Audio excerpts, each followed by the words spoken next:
Welcome back. I'm at the Corpus Christi Marina to do a follow-up on the 1986 Hunter 28.5. I'm not going to spend a ton of time on this review. It's not a boat that I'm interested in, but I did say in the previous video that I would follow up with a short review. I think the boat is a long ways from the scrap yard, but it is desperately in the need of some love.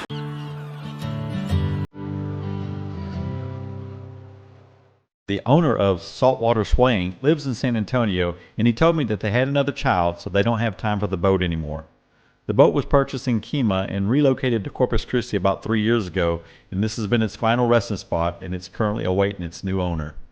Sailboat data shows that this boat has a fin keel and a spade rudder. The LOA is 28.3 with a beam of 10.5 and the draft is 5.2 feet.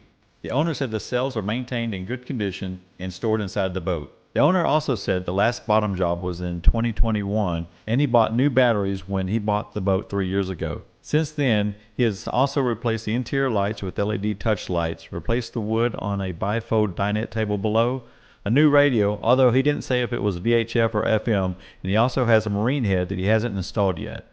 The first and possibly biggest issue I saw was the exposed fiberglass found on the deck. Without ample paint or gel coat, there's likely UV damage, or even worse, soft spots. While looking at the thin gel coat, I also noticed a cracked dead light and a busted frame on the port light on the starboard side.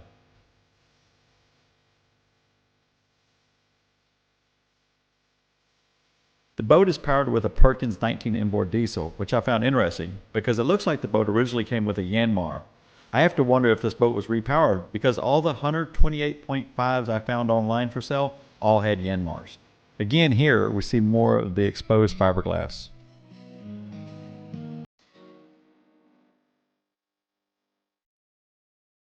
There was no mention about the standing rigging, so I have to assume this is the original stuff, which is nearly 40 years old.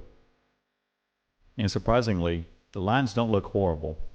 I did a quick online search and found several other Hunter 28.5s. The model was only in production for 3 years, so essentially they're all the same age. The prices range from $9,000 to $18,000. Even though they were all in really good condition, they appeared to have been on the market for a long time. A lot like the Cal 31, this cockpit's really small and can only accommodate 2 to 3 people at the most.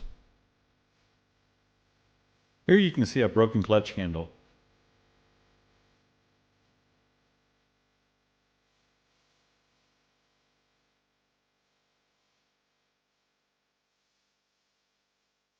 The more I looked, the more small stuff I noticed, and this is where this boat's likely to become a money pit.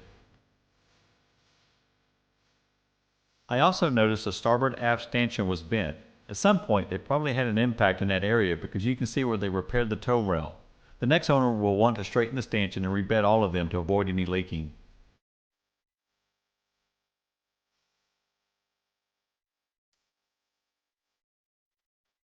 The boat has an anchor, albeit rather small, and a roller forward for the headsail. I also noticed the expired registration. If the owner bought this 3 years ago, apparently he's never had it registered into his name, so there could be some title issues. The owner was originally asking $10,000, but quickly told me his bottom price was $7,500. That's probably a fair price, but the next buyer needs to know this is a project boat. Unless you're in love with Hunters or you just really want a Perkins-powered boat, then I think there are better options. The market's so soft right now that even at the discounted $7,500, I think there are better options. And what I'm saying is, you might not find anything cheaper, but you can find something in a little better condition. This one's not ready for the scrapyard quite yet, but she's in need of some love because that's her destiny if somebody doesn't intervene soon. Alright, that's it for this short review of the 1986 Hunter 28.5. Lots of reasons why it doesn't hit my radar. The main ones being it's older, it is shorter, and it needs a lot of work. If you remember from my previous video, rule number 1 is I have to be able to sail it on day 2 of owning it. And I think this boat's a pretty good ways from sailing. And again, I haven't seen the inside. I don't know exactly how bad the bottom is. It looks pretty rough. I know at a minimum it needs a aggressive scrape to get some of that heavier growth off.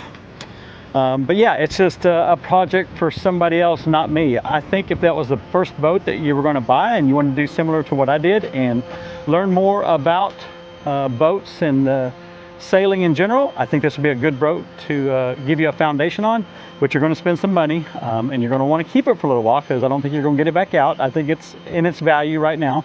Found 3 of them on the market, and they're all priced a few thousand more, so they're not too far off, but they all are in significantly better shape. The big concern for me is the deck.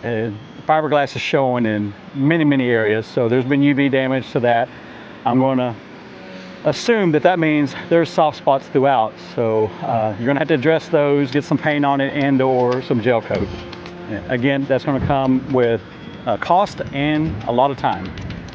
All right, we'll see you next time. Thanks for watching. If you like this video, smash that like button, subscribe, and share the video. I spend a lot of time recording and editing these videos, and viewer engagement is critical to help me grow my channel.